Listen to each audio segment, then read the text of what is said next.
আসসালামু আলাইকুম সম্মানিত ভিউয়ার্স। কল্পনা করেন আপনার আদরের ছোট্ট মেয়েটির কথা। বয়স তার 12 কিংবা 13, ফুলের মতো পবিত্র, চোখে এক রাস স্বপ্ন। একদিন তাকে বলা হলো তাকে একটি বিশেষ বৃত্তি দেওয়া হয়েছে। বলা হলো সে বিশ্বের সবচেয়ে জ্ঞানী, ধনী এবং প্রভাবশালী মনীষীদের সাথে দেখা করার সুযোগ পাবে। সরল বিশ্বাসে মেয়েটি প্লেনে উঠল, কিন্তু সে জানতো না চকচকে ওই প্লেনটির নাম ললিতা এক্সপ্রেস।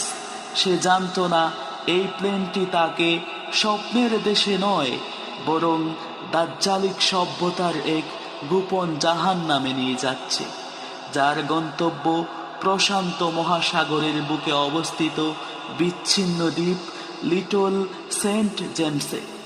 দ্বীপটি দেখতে দুনিয়াবি জান্নাতের মতো, চারিদিকে নীল সমুদ্র, মাঝখানে রাজকীয় প্রাসাদ। কিন্তু প্রাসাদের ভেতরে ঢুকতেই মেয়েটির স্বপ্ন কাছের মতো চুরমার হয়ে গেল। সে দেখল টিভির পর্দায় যাদের সে হিরো হিসেবে দেখেছে, নোবেল বিজয়ী, বিজ্ঞানী, বিশ্বনেতা, হলিউড সুপারস্টার, তারা সেখানে বসে আছে। কিন্তু তাদের চোখে নেই কোনো মায়া, নেই কোনো মমতা, আছে এক আদিম পৈশাচিক ক্ষুধা। মেয়েটি চিৎকার করে বলছিল, আমি মায়ের কাছে যাব, মায়ের কাছে যাব, মায়ের কাছে যাব। কিন্তু তার কান্না চাপা পড়ে গিয়েছিল প্রশান্ত মহাসাগরের গর্জনে আর শ্যাম্পেইনের বোতল খোলার শব্দে। তাকে বলা হলো, চুপ থাকো, এরা এই পৃথিবীর ঈশ্বর, এদের সেবা করাই তোমার কাজ। দিনের পর দিন এই নিষ্পাপ শিশুদের ছিঁড়ে খেয়েছে তারা, যাদের পোস্টার আপনারা আপনাদের ঘরের দেওয়ালে টাঙিয়ে রাখেন। আপনারা হয়তো ভাবছেন এত বড় বড় রুই কাতলারা জড়িত, তাহলে এই খবর বের হলো কিভাবে? তাহলে শুনুন, জেফ্রি এপস্টেইন ছিল অত্যন্ত চতুর। সে তার ক্লায়েন্টদের নাম এবং কন্ট্যাক্ট ডিটেলস সহ লিখে রাখত তার ছোট্ট একটি ডায়েরিতে, যার নাম ছিল দ্য ব্ল্যাক বুক। এটি ছিল তার ইন্স্যুরেন্স পলিসি।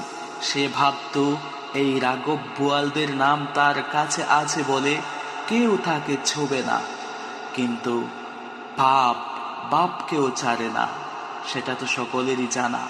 ভার্জিনিয়া জুফ্রে নামের এক সাহসী নারী, যে ছোটবেলায় এই পিশাচদের শিকারে পরিণত হয়েছিল, সে এপস্টেইনের সহযোগী এবং রক্ষিতা গিসলাইন ম্যাক্সওয়েল এর বিরুদ্ধে মামলা ঠুকে দেয়।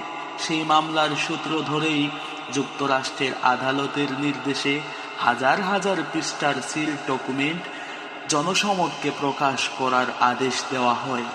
বিশ্ববাসী অবাক হয়ে দেখল, এতদিন তারা যাদের ভদ্রলোক ভেবে এসেছে, আদালতের নথিতে তাদের নামগুলো ঝল ঝল করে জ্বলছে জঘন্য সব অপরাধের সাথে। কাদের নাম নেই সেখানে? তালিকাটি দেখলে আপনার পায়ের তলার মাটি সরে যাবে। 1 নম্বরে বিল ক্লিন্টন, আমেরিকার প্রেসিডেন্ট, গণতন্ত্রের পেরিওয়ালা হিসেবেই যাকে আপনারা চেনেন। এই জানোয়ারের নাম। সে এই দ্বীপে এপস্টেইনের প্লেনে চড়েছে বহুবার। নথিতে তাকে নিয়ে বহু চাঞ্চল্যকর তথ্য রয়েছে। এরপরে প্রিন্স অ্যান্ড্রু, ব্রিটিশ রাজ পরিবারের অহংকার নাকি সে। এই জানোয়ার, তার অভিজাতের গল্প শুনে আপনারা বড় হয়েছেন। সে ছিল এই দ্বীপের নিয়মিত একজন খদ্দের। এরপরে আছে স্টিফেন হকিং এর নাম, যার বিজ্ঞান আর কসমোলজি নিয়ে আপনারা মুগ্ধ।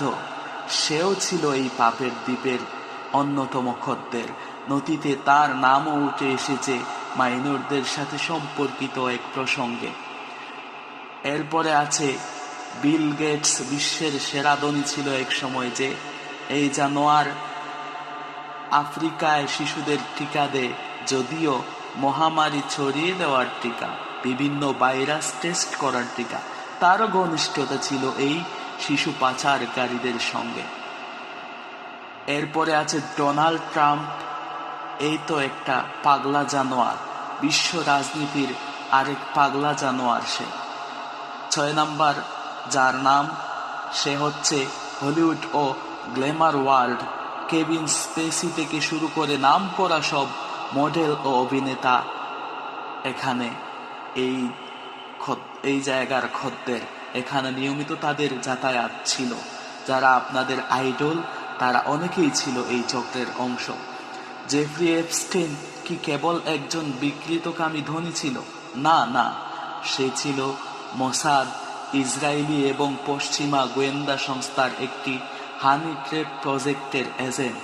তার কাজ ছিল বিশ্ব নেতাদের এই দ্বীপে নিয়ে এসে তাদের নোংরা কাজের ভিডিও রেকর্ড করে রাখা, যাকে গোয়েন্দা ভাষায় বলা হয় কম্প্রমেট। পরবর্তীতে এই ভিডিওগুলো দিয়ে তাদের ব্ল্যাকমেইল করা হতো। আপনার প্রিয় নেতারা যখন টিভিতে দাঁড়িয়ে ফিলিস্তিনের পক্ষে বা অদ্ভুত সব সেকুলার এজেন্ডার বিপক্ষে কথা বলে, তখন তাদের গলার দড়িটা আসলে জায়নবাদীদের হাতেই থাকে। তারা জানে মুখ খুললেই তাদের এই গোপন ভিডিও ফাঁস হয়ে যাবে। বাংলাদেশে কোনো মাদ্রাসা শিক্ষক যদি শরিয়া আইন নিয়ে কথা বলে, নারীদেরকে ঘরমুখী করার কথা বলে, অল্প বয়সে বিয়ে নিয়ে কথা বলে, তখন এই দেশের সুশীলরা, নারীবাদীরা চিৎকার করে আকাশ বাতাস ভারী করে ফেলে, মোল্লারা সব শিশুকামী নাকি। কিন্তু আজ যখন শত শত প্রমাণ সামনে আসছে যে তাদের স্বপ্নের আমেরিকা, যাদের সভ্যতার দ্বারক বাহক এক একজন জঘন্য লেভেলের পেড ফাইল, তখন তারা মুখ খুলে, মুখের মধ্যে কুলুপ এঁটেছে কেন, মুখ খোলে না কেন? কারণ এই পিশাচরা টাই পরে, ইংরেজিতে কথা বলে এবং দামি পারফিউম মাখে। তাদের কাছে সাদা চামড়ার অপরাধ কোনো অপরাধ নয়, ওটা লাইফস্টাইল।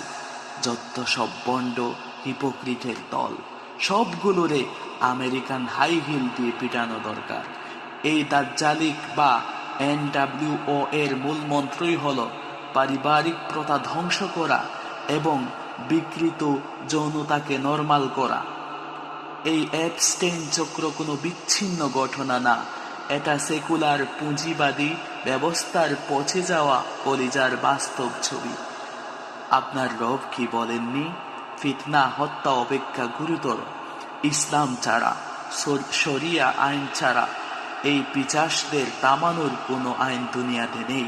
কারণ আইন যারা বানায়, ল মেকার্স, তারাই আজ এই অপরাধের হোতা। কান্না করেন শুধু এই নির্যাতিত শিশুদের জন্য নয়, নিজের ইমানের অবস্থার জন্য কান্না করেন। আপনি কাদের ফলো করছেন? হাসরের মাঠে এই পেডোফাইলরা যখন জাহান্নামে যাবে, আপনাকে যেন তাদের ফ্যান বা সাপোর্টার হিসেবে তাদের পিছনে লাইনে দাঁড়াতে না হয়। সেই মুনাজাত করেন। এখন সিদ্ধান্ত আপনার।